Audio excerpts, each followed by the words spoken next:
तर नमस्कार मित्रांनो, कोकण हाटेड रेसिपी बाय विशाखा या आपल्या यूट्यूब चॅनलमध्ये तुमचं स्वागत असा।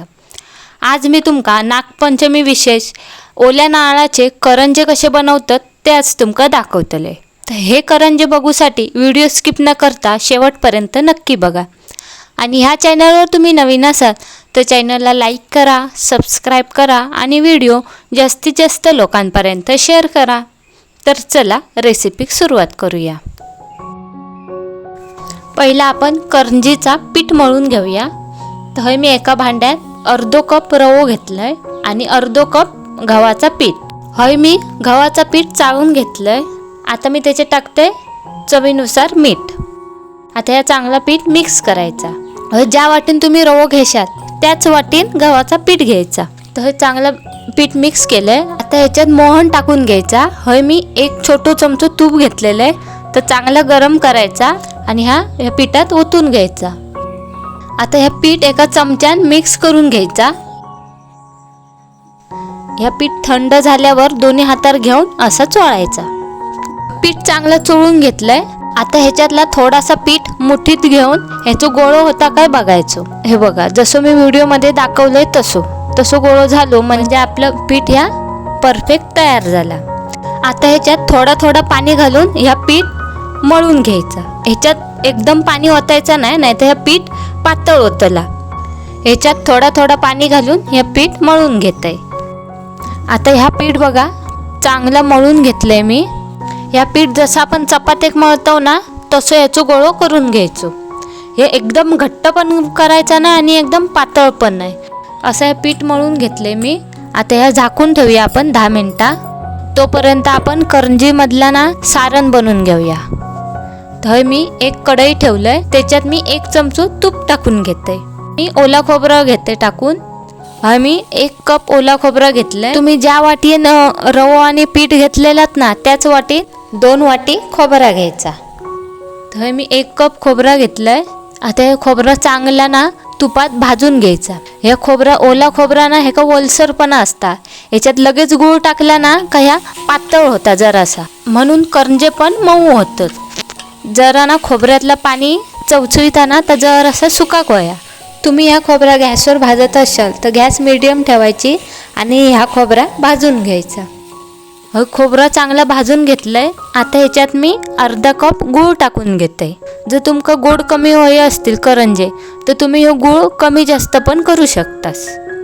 मी 1 कप खोबरा घेतलंय तर अर्धा कप मी गूळ घेतलंय। आता हे गूळ विरघळेपर्यंत हे मिश्रण चांगलं मिक्स करून घ्यायचा। ह्याच्यात मी ना काजू, बदाम, पिस्ता ह्याची पावडर केले ड्रायफ्रूटची, ती टाकून घेताय। जर तुमच्याकडे नसत तर तुम्ही नाही टाकलात तरी चालत। आता हे मिक्स करते जरा परत। बघा आपण आधी खोबरा भाजून घेतल्यामुळे ना हे मिश्रण बघा एकदम पातळ असं झाला नाही, चवचवीत। हे बघा आता हे मिश्रण तयार झालं आपला। आता ह्याच्यात मी अर्धो चमचो वेलची पावडर टाकून घेते।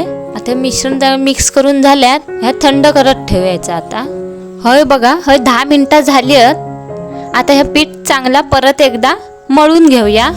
पीठ चांगला मळून घेतलंय। आता ह्याचे ना छोटे लहान गोळे करून घ्यायचे, म्हणजे कसं आपल्या करंजे करू बरे पडतात। मी सगळ्या पिठाचे गोळे करून घेतले। हे गोळे आपण लाटून घेऊया।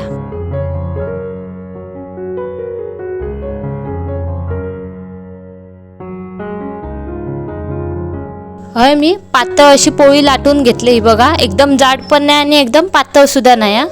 आता ह्याच्यात आपण करंजीचा सारण भरून घेऊया। आता मी ह्याच्यात सारण भरून घेते आणि सारण भरून झाल्या ही अशी दुमडून घ्यायची आणि ह्याचे कडा आहेत ना ते चांगले दाबून घ्यायचे, म्हणजे आपली करंजी तेलात तळताना फुटत नाही। आता चिरण्याने मी बाजूची कडा कापून घेते। तर बघा असे मी ही करंजी भरून घेतलंय। मी 7 ते 8 करंजे असे बनवून घेतोय। जास्त पण हे करंजे बनवून ठेवायचे नाही। आता मी परत एकदा दुसरी करंजी भरताना दाखवते।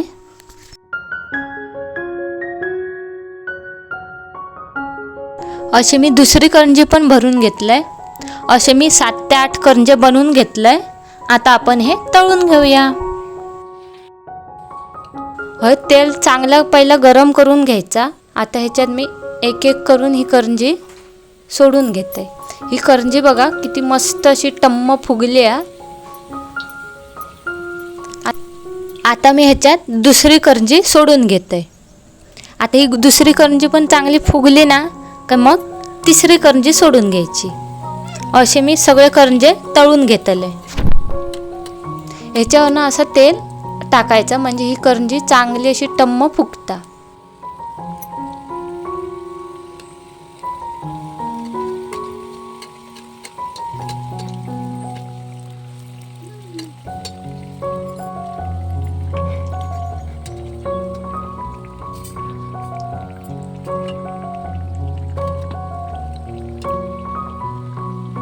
मस्त अशी दोन्ही बाजूने भाजली आहे.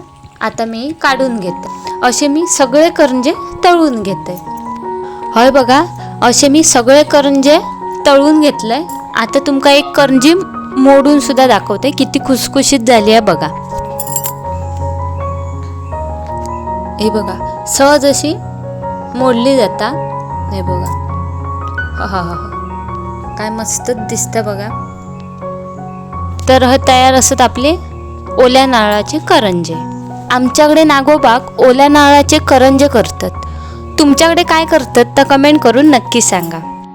आणि ह्यो व्हिडिओ तुमका आवडलो असत तर व्हिडिओक लाईक करा, शेअर करा, कमेंट करा आणि कोकण हाटेड रेसिपी बाय विशाखा या चॅनलला सबस्क्राईब करूक विसरू नका. परत भेटूया एका नवीन रेसिपीमध्ये. बाय.